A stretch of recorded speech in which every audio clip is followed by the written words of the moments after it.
you're watching this, I'm gonna guess you like receiving books in the mail. You probably buy a lot of books for yourself. You probably buy a lot of books as gifts for other people. And lucky for us, there are lots of book subscription services out there, including the big ones that we see all around, like Book of the Month and Literati and Fairy Loot. There are book subscriptions for every kind of niche. There's subscriptions for romance books and thrillers and mystery and crime and fantasy. There are books and coffee subscriptions, books and chocolate subscriptions, books and body wash subscriptions, books and candle subscriptions. But what if you're looking for something just a little bit different? Maybe the books you like to read are a bit outside the mainstream. I'm thinking words like bold, subversive, experimental, maybe a little bit weird. I'm thinking of books in translation. I'm thinking of poetry. I'm thinking of award-winning novels that are still somehow under the radar. I'm thinking of lost classics. I'm thinking of books that not everybody else is reading. Well, there are book subscriptions for us too. A lot of small and independent presses have book subscription clubs that allow subscribers to go deep into a publisher's catalog. In fact, so many smaller publishers have these subscription annual memberships that I have way more than I can fit into one single video. We are so used to hearing messaging by now of shop small, shop independent, shop indie, shop local. A lot of us are already shopping at our local independent bookstores. And the argument for supporting small publishers is really the same. You're supporting a smaller venture that is committed to a particular community of writers and readers. There's a sense of real time spent curating their catalogs, a sense of thoughtfulness and a sense of decisions being made based not on the bottom line, but based on a book's artistic merit and creativity and experimentation, often uplifting previously unheard, unpublished voices. So there's a real argument to be made for maybe adding one of these independent press subscription services to your wish list for the holidays, or perhaps as a gift for the literature lover in your life. Now, I haven't subscribed to all of these because I don't have the money or the room. And I will say that maybe if you're looking for swag that comes along with your book subscription, maybe look elsewhere at one of the other subscription services. Some of these subscriptions do come with perks and little goodies here and there, but that's not the focus of most of them, which is totally fine by me because I have enough like junk in my house that I don't need more stuff. Not that this really cool dragon is junk. This is a cool dragon, but I don't need the swag. So for me, that's okay. Some of them do come with goodies, but not all of them do. A lot of these publishers also have book bundles, so like a group of books that you can buy that are in a particular theme, like women in translation or mysteries or thrillers or poetry or whatever. So they sell them as book bundles. That's another video. We're focusing on subscriptions here. And if you stick to the end, you'll see some book mail I've gotten from the publisher that I've chosen to subscribe to for this year. And I've saved some of my packages to open here, right now with you. All right, let's start with a big one. New Directions is a very highly regarded publisher based in the US. In fact, they're so highly regarded that 7 of their books published this year made it onto the New Yorker's 2022 Notable Books of the Year. The New Directions actually put all 7 of those books into a bundle so you can buy the New Directions New Yorker notable 7 notable books of the year in one bundle. But like I said, we're not talking about bundles today. We're talking about subscriptions. New Directions was founded all the way back in 1936, and they are the U.S. publishers of so many well-known names. They're the publishers of Yoko Tawada and Jenny Erpenbeck. Let's see, hold on. I have some here. Muriel Spark, Clarice Lispector. Wait, I have Helen DeWitt. They were the original publishers, I think, of Mrs. Caliban by Rachel Ingalls. They publish a ton of work in translation, a ton of work that goes on to become contemporary classics. Again, the list of famous authors they've published is actually quite staggering. They were the first U.S. publishers of Jorge Luis Borges, Pablo Neruda, W.G. Sebald, Anne Carson. Let's see, I think Roberto Bolaño. The work they publish is not comfortable, not conventional, quite often groundbreaking and quite regularly award-winning. And if you had subscribed to New Direction's subscription last year, you probably would have received all 7 of those New Yorker notable books of 2022 in their New Classics Club. At least some of them you would have received. Hindsight is 2020. Okay, so what's in the subscription? So their subscription's called the New Classics Club. It's 12 books, titles chosen by their editors, chosen from among the latest additions to their catalog, novels, poetry, short fiction, essays. You also get a gift copy of a book as well when you sign up of The Musical Brain, a collection of short stories from Cesar Era, the Latin American master of microfiction. So that's cool. As of November 2022, the subscription costs $150 a year, which comes out to about $12.50 per book if you're calculating that, plus the free book, not including the free book you get. So if you subscribe to New Directions, you're pretty much guaranteed to be receiving books throughout the year that are going to receive quite a lot of critical acclaim. Let's say you want to explore only books in translation. Maybe you're particularly interested in Latin America. If that's the case, I would think about looking into Charco Press, which is a press I've been reading a lot from this year, actually. Charco Press is based in the UK, and they publish authors, Latin American authors, and most of their, some of their books are originally in English, but most of their books are actually translated into English and are in fact the first English translations of those particular books or those particular authors.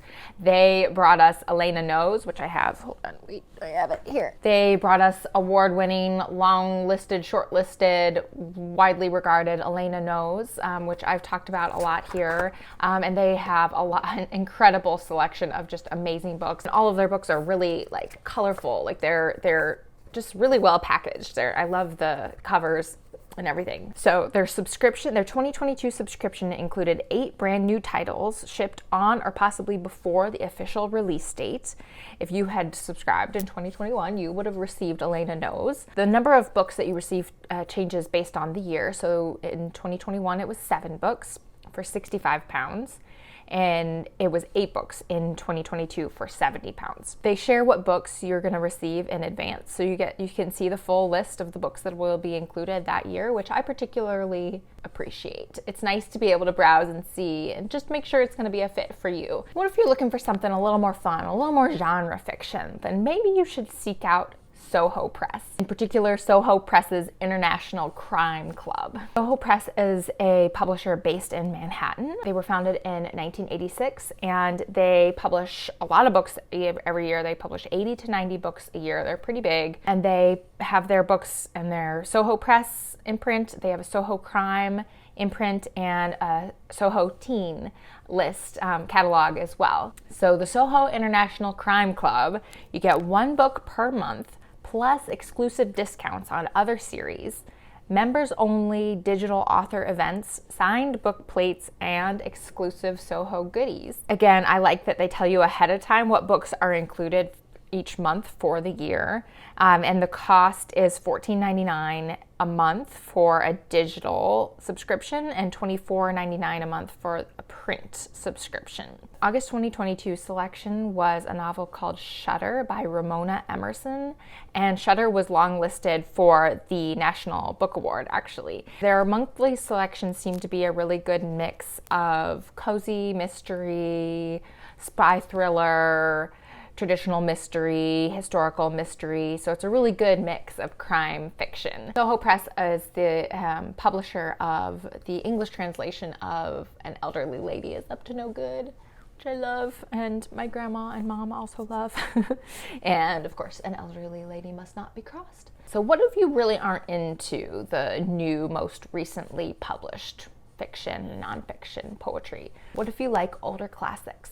Well, then I have really good news for you, because Persephone, UK-based publisher Persephone, does have a book subscription membership. Persephone, which is headquartered in Bath, was founded in 1998, and the founder, Nicola Bowman's original goal was to publish a few lost or out-of-print books every year, mostly focusing on interwar novels by women. And a lot of times they reprint what they refer to as neglected fiction or nonfiction.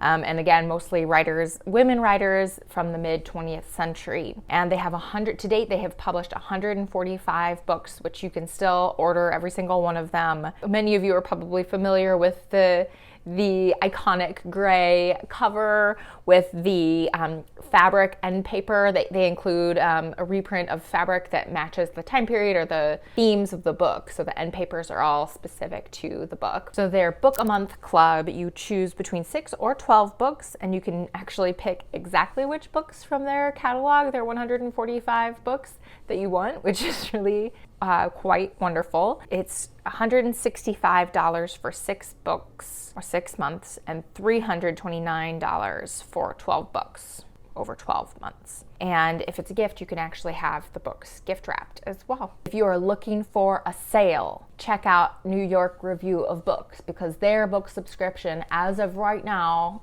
mid-November, their book subscription is on sale, $60 off the normal price. So $135, which I know is a lot of money, but if you love New York Review of Books, it might be worth checking that out this time of year. So New York Review of Books publishes classics, contemporary work, children's fiction, also nonfiction and poetry.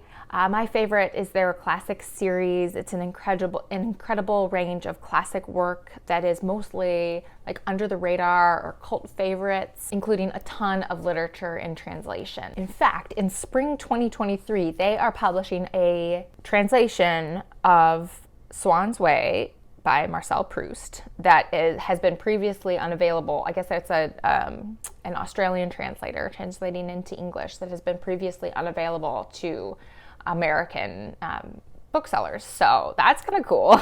Those are the kind of cool discoveries that you'll find through New York Review of Books. They also recently published a new translation of Bambi, which I discovered is not actually supposed to be a children's book, which is fascinating. So their New York Review of Books Classics Club, each month their editors select a book from among their newest titles, and that book is sent to members as soon as it's available. It's 12 books over 12 months, so a book a month. And again, right now it's on sale for $135 for the year, which is $60 off their normal price for American buyers. It's $225 for anyone who's purchasing from outside the US. Let's see, what do I have here from New York Review of Books? Where are you? I have so many, I'd hardly brought any of them out here. One of my favorite authors that New York Review of Books sells is Sylvia Townsend Warner.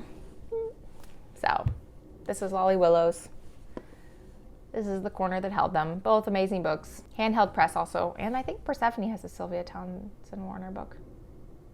Anyway, but New York Review of Books has amazing, amazing classics, so definitely check them out. And what if you're looking for poetry? Maybe check out Alice James Books. Alice James Books is based in Maine, and they are a publisher of poetry. They were founded in 1973, and they are named after Alice James, the sister of none other than Henry James. Alice James lived a mostly very confined and solitary life. She was denied the kind of education and opportunities that her brothers were offered, and at some point in her life, she decided to start keeping a journal, and after her death, or near to her death, she entrusted the journal to a friend or a cousin, and eventually the journal was published, and she became kind of an icon for feminism, and kind of in recognition for her struggle for self-expression.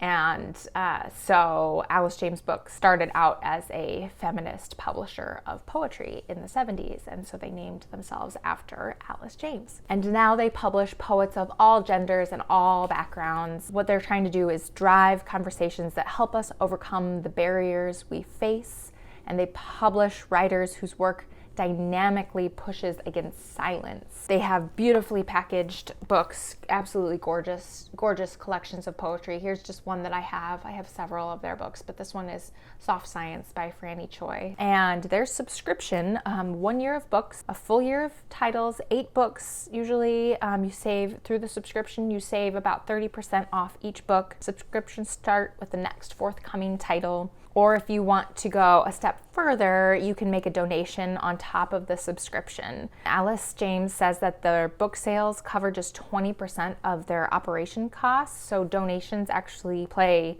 a huge, huge role in making sure that, as they say, our vision is focused on the artistic power and social influence of a writer's work, not on its sales potential.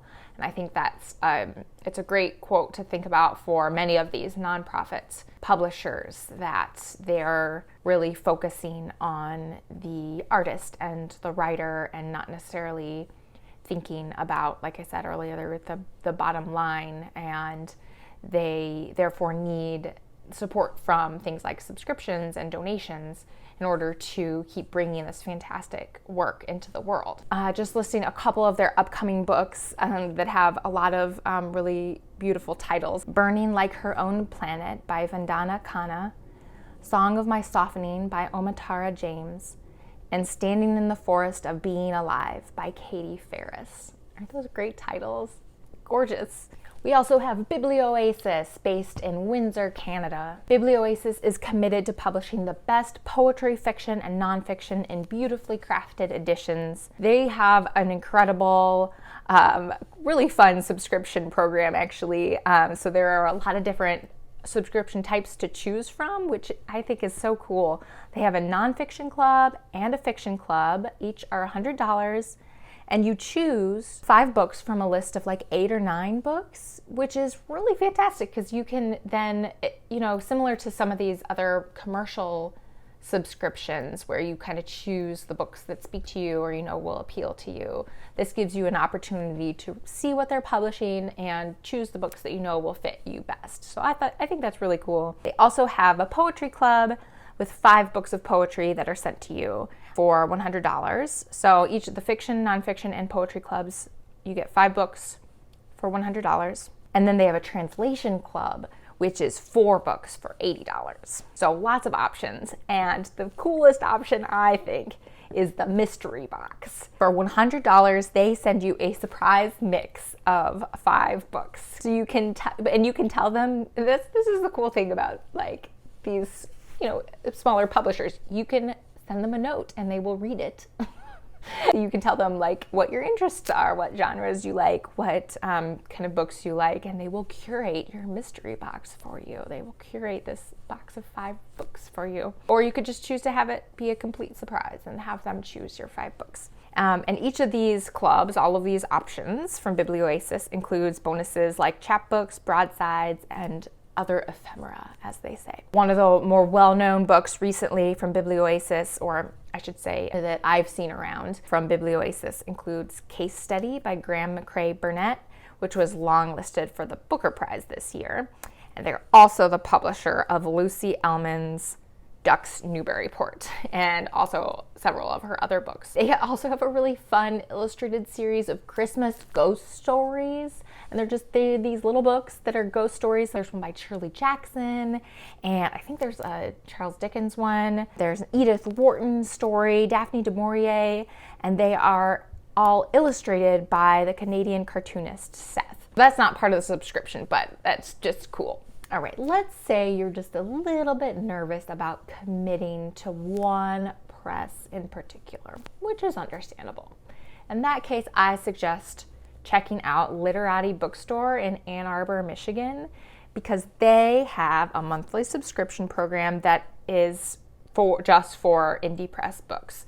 It's called Literati Insisto, and subscribers receive paperback originals published by small independent presses, specially selected by the bookstore's curator. Insisto, as they say on their website, Insisto can be translated from Latin as press on or persevere.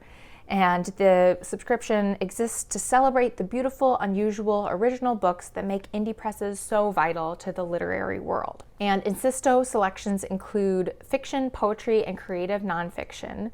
And every month, subscribers receive a letter of introduction typed on one of their antique typewriters, they say, which is fun, along with a Literati bookmark and your book for the month. And Literati Bookstore emphasizes how independent presses release a limited catalog of titles each season, and they tend to be more mission-driven rather than commercial-based. So the subscription from Literati, they charge you for the cost of the book, so they're not charging you like a set price. They're gonna charge you a little bit differently each time based on the cost of the book. So each month when they send you the book. So it's going to generally be about $15 to $20 plus tax and shipping. Recent books that they have included for their subscribers include The Desperado Days by X.C. Atkins from Transfer Books, The World as We Knew It, Dispatches from a Changing Planet from Catapult, and Scattered All Over the Earth by Yoko Tawada, translated by Margaret Mitsutani from New Directions. But can we please see some actual book mail, please? I subscribed a while back to Coffee House Press's subscription program. Coffee House Press is based in Minneapolis, Minnesota, and it was important to me to choose a publisher that was located outside of maybe what we consider like the big publishing cities, and something, you know, closer to the Midwest where I live. And Coffee House Press is a very well-regarded publisher in the United States. They have fantastic catalog of books and authors. They began as a letterpress back in 1972, and they are an internationally renowned nonprofit publisher of literary fiction, essay, poetry, and just genre-bending work that can't fit into any of those categories at all. Their audience, they say, is made up of adventurous readers, arts enthusiasts, community builders, and risk takers. Their vision for the future is one where a publisher is more than a company that packages books.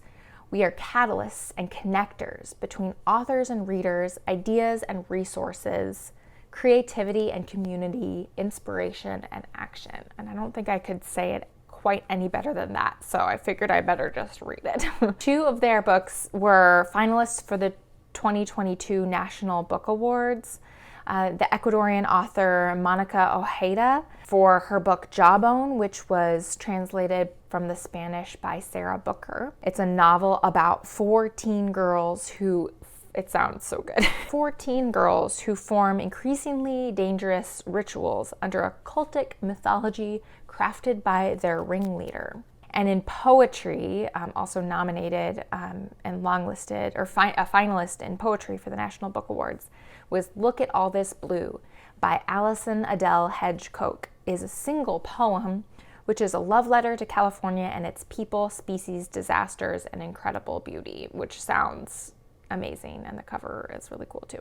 The subscription details, it's a seasonal subscription, so you subscribe to either the fall or the spring. The number of the books that you receive and the cost depends on the number of books they're publishing in that season. So in fall 2022, it was 10 books for $109, and spring is 70 books currently for $80. I'm sorry, what did I say? Spring is 7 books currently for $80. It includes fiction, essays, and poetry. And before I open my book mail that I've been saving, some other well-known books published by Coffee House include Temporary by Hilary Lecter, In the Distance by Hernan Diaz. You might have seen his name around since his newest novel, Trust, was nominated for a Booker Prize and other awards. But this is his novel that was published by Coffee House Press. And then they are also well known for being the publisher of Karen Tay Yamashita, who is an internationally acclaimed author of 8 books, And we have some Karen Tay Yamashita books. Wait, where are they? Well, I can only find two. This is Through the Arc of the Rainforest, and this is Brazil Maru. And like I said, I think all 8 of her books are available through Coffee House Press. But go check their website and, fact check me on that. Also, the first book I received from my subscription is Alive at the End of the World, Poems by Said Jones. This was nominated.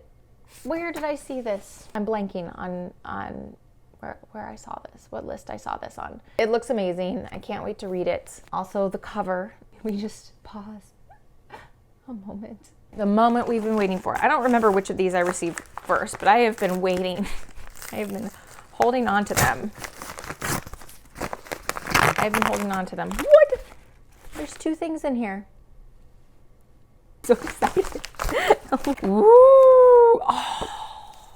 Participation, a novel by Anna Moshovakis. I'm going to say Moshovakis. I'm so sorry. Anna Moshovakis' narrator has been busy boning up on the discourse of love and anti-love, performing effective labor in the food service, mediation, and information industries. Participation is a mysterious and sexy dive into the place where lust, altruism, and friendship converge. When the weather revolts, certainties dissolve and binaries blur as members of 2 reading groups converge. That's right. I do remember reading about this. The 2 reading groups. As soon as I hit that, 2 reading groups, I'm like, oh yeah. There's not a lot of books out there about reading groups. Members of 2 reading groups converge at the intersection of theory and practice to reshape their lives, relationships, and reality itself. What does that even mean? A story of seeking an internal world that is very much grounded in the real world. A story of love and anti-love. That's the second blurb that said that. Okay, somebody says it's very funny. Ooh, look at the structure. Oh, interesting. Look at this. Oh, this is going to be interesting. Ooh, look how pretty it is, too. Not that that's important. Dot by Ron Padgett. I have seen this one, too. I mean, talk about the cover. I keep seeing this and, just loving the cover. In Dot, Ron Padgett returns with more of the playfully profound work that has endeared him to generations of readers. Guided by curiosity and built on wit, generosity of spirit, and lucid observation, Dot shows how any experience, no matter how mundane, can lead to a poem that flares like gentle fireworks in the night sky of the reader's mind. Plain-spoken wry poems, sweet, hilarious, moving, and mind-bogglingly imaginative. I love humor. Pulitzer Prize finalist Ron Padgett illuminates the wonders inside things that don't even exist, and then they do. Oh, that sounds about right. Oh, we got some pictures. Oh, that's exciting. Oh my God. And now I get another. Let's open up this one. Coffee House Press. Oh yeah, I've seen this cover on their website for sure. Bilbao, New York, Bilbao. Translated from the Basque by Elizabeth Macklin by Carmen Uribe. On a transatlantic flight between Bilbao and New York City, a fictional version of Carmen Uribe recalls 3 generations of family history. Good Lord, I can't speak. 3 generations of family history, the inspiration for the novel he wants to write, and ponders how the sea has shaped their stories. Ooh, that sounds cool. Times Literary Supplement says that Uribe has succeeded in realizing what is surely an ambition for many writers, a book that combines family, romances, and literature, anchored deeply in a spoken culture, but also in bookishness, and all without a single note of self-congratulation. Harvard Book Review says Uribe's literature deepens its roots in the Basque country, but it is completely universal. That's cool. Oh, cool. So we have some translation. We've got poetry. We've got reading groups. All right. Oh, look how pretty those all are. Oh, that is just gorgeous. That's it. The last bullet point on my list said open books. So I've done that. And you're going to have to come back and see the other 11 presses that I have to tell you about with subscription programs. So just join me next time and I'll see you later. Bye.